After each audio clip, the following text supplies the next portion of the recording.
Skip it up and that up.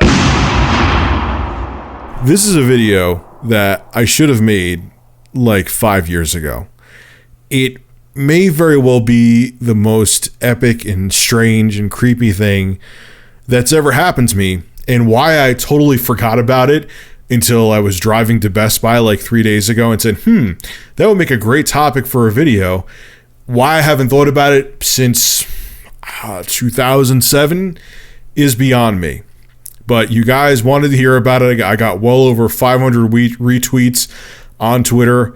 So here it is. I'm going to tell you about my psychotic stalker named Ralph. Here it goes. So in 2006, I was towards the tail end of a job I had. I knew I was leaving there. And I had a lot of downtime, like an insane amount of downtime. And I had one of those old school Blackberries. They didn't even have sound on them yet. This is how far we're going back here. And I would just be on my damn phone the whole day, texting people, doing whatever, because like I had nothing to do with my job, literally nothing.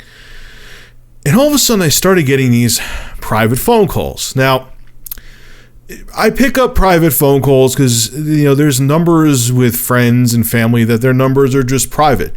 And you never know, it could be a business, it could be a doctor's office, it could be whatever the case may be, something important. So I pick up private phone calls. And this is like, I'm thinking around February of 2006. And all of a sudden, I get a private phone call. So I pick it up and, just making sure nothing serious is going on. And there's this guy there who sounds like Gary Oldman. I don't know if you guys ever watched Hannibal. I cannot think of the character's name. Gary Oldman played this like deformed character in the sequel to Silence of the Lambs, Hannibal, who sounded exactly like Gary Oldman's character from that movie. And all of a sudden, I pick up the phone call. I hear, "That's how you breathe. You breathe like this. This is how you sounded too." So I'm like, "Hello." Breathing continued for a little bit. "Hello? Richie? Richie, how are you?" I'm like, what the fuck? Who is this? I'm like, "Who is this?" "It's Ralph." Who the fuck is Ralph? Why are you talking like you know me? I don't know you, dude. See ya. Click. And I think nothing of it, okay? But then as the days and weeks went on, my friend Ralph started calling on a daily basis and constantly would ask me to get something to drink with him. It would be a private phone call, and if I didn't pick up, he would call like 10 times. So I would pick up and be like, "Hello, what do you want?" "Hey, Richie, it's Ralph. What do you want? You want to go get some coffee? We could go to Barnes & Noble and grab a coffee there." And I'm like, "Dude, who the fuck are you? I don't even know you. Why are you calling me?"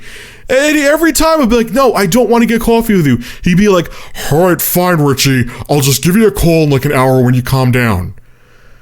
I'm like, what the fuck is going on? And it got worse too. I remember I used to have a music recording studio, and we rented out a storage garage where I had it. It was actually a pretty sweet deal because it was they let us have electricity in there. It was heated and air conditioned. It was a pretty sweet deal.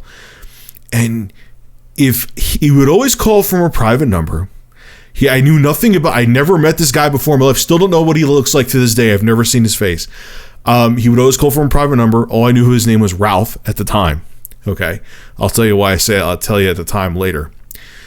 And he would just incessantly call over and again and over and over and over and over.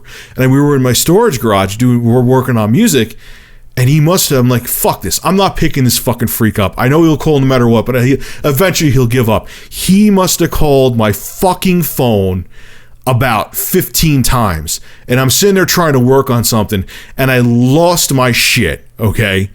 And I pick up, and I'm like, "What the fuck do you fucking want? You fucking piece of shit, stop calling my fucking phone." And he was just like, "Richie, when you calm down, then we could talk. I'll call you later." Like we were like, either I was like his significant other or like his son or something. It was so weird. And I did call the cops too, and the cops said, "Look, he's calling from a private number. Did he threaten you?" I'm like, "No, he didn't threaten me. Do you have a last name?" "No, I don't have a last name. I just know he's called Ralph, and he calls from a private number 18 fucking thousand times a day." And they're like, look, there's nothing we could do. There's nothing we could do. He's not threatening you.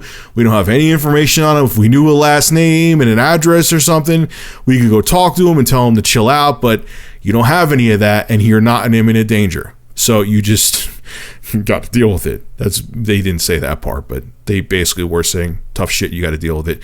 Your fat ass has a male stalker. Well, eventually, it subsided. I guess he realized that, we weren't going to have coffee and butt sex, and he gave up. So time goes on. I leave my other job, and I get another job, and it's significant where I get the job, so I will name where this job is. I won't name the place, but I got a job at a psychiatrist's office. Okay? So, I almost forgot about the guy. But at the end of the day, every day, you had to, you would get messages, and people would call on asking for their scripts to be filled, or a message for one of the doctors, or so on and so forth. And there was a message. Now, at first, let me explain. I thought Ralph, I thought it was just someone, this is like, he was trolling me before I even knew what the hell trolling was. I thought it was just a dude who maybe had downtime at his job and he didn't like me. Maybe I made him pay too much money for a record that I produced or something like that, and he just wanted to fucking piss me off. Well, that whole theory was about to come crashing down, because as I was playing back the messages, taking notes for the doctors, lo and behold, I hear, "Hi, Terry." Won't give the doctor's last name. "Hi, this message is for Terry. This is Ralph, blah, blah, blah." Won't give his last name either, even though I remember it vividly. "I need to get my prescription filled and to set up an appointment." I think I may have squirted diarrhea in my pants at that point. Because in my mind, okay, I thought this guy was just some dick who didn't like me, who was trying to piss me off. Now, shit just got real. He was a real guy who actually sounded like this. So this means that this guy secretly fucking wanted me. I wish I couldn't make this shit up if I tried. And I remember I was all fucking creeped out at this point. I'm like, holy fuck, this dude is real. So I go and talk to the psychiatrist that he sees, and I'm like, this guy Ralph, blah, blah, blah. Last name, again, will remain off this video. He's legit. He's really a patient of yours? She's just like, "Oh yeah, Ralph, yeah. He's kind of flaky. Like, he sets up appointments and he doesn't come. He doesn't take his meds when he's supposed to.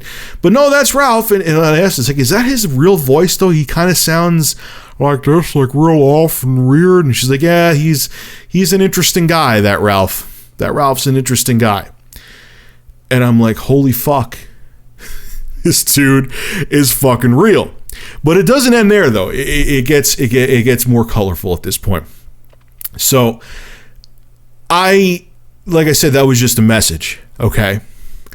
And I'm like, please, God, do not let this dude actually let me talk to him, because I'm hoping that I'm out of sight, out of mind with him. But no, it was like peeling the scab off of a big, nasty, festering wound. I pick up the phone. "Hi, this is Rich from so-and-so psychiatric. How can I help you?" And I hear, "Richie?" And he's like equally as like mortified as I am. And I'm like, "This is Rich. How can I help you?"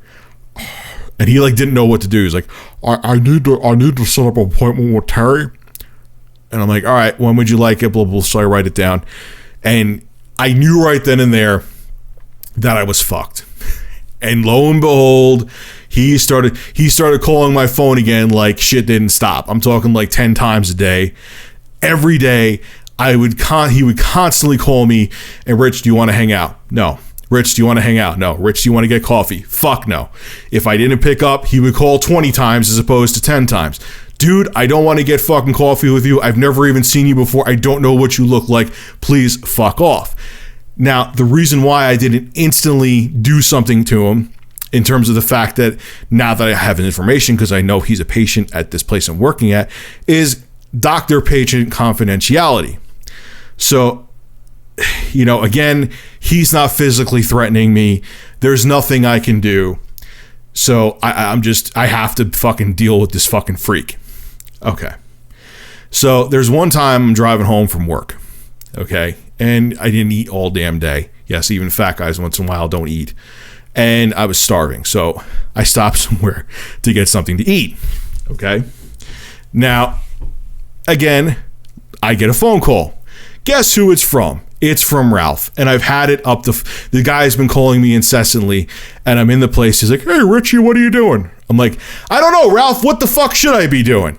He's like, you want to go grab a coffee with me? Maybe you sound stressed, Richie. I'm like, dude, if I flipped the fuck out in a public pizza place too. I'm surprised the cops didn't get called to me. I said, dude, if we are fucking meeting, I'm meeting you to beat the fucking shit out of you. I've had it up to here with you. I'm done with your fucking bullshit. I can't do anything to you because you're not threatening me, and I can't deal with you anymore. So if I'm meeting you, I'm kicking your fucking teeth in.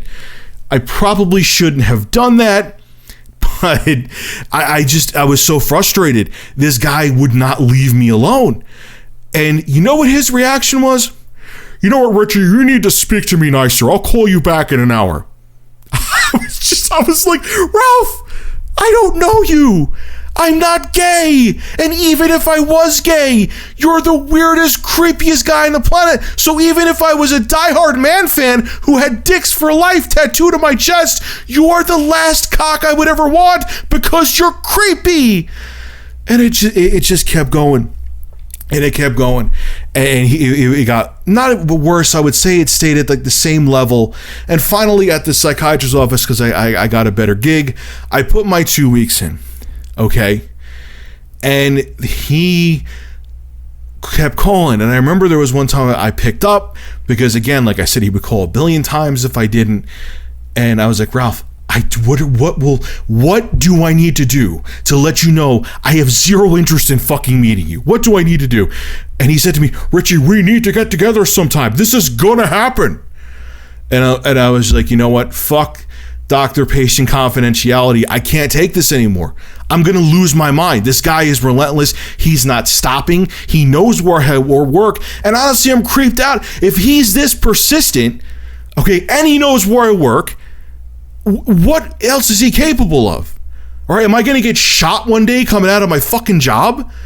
So I said, you know what? I understand the whole doctor-patient thing, but this is insane.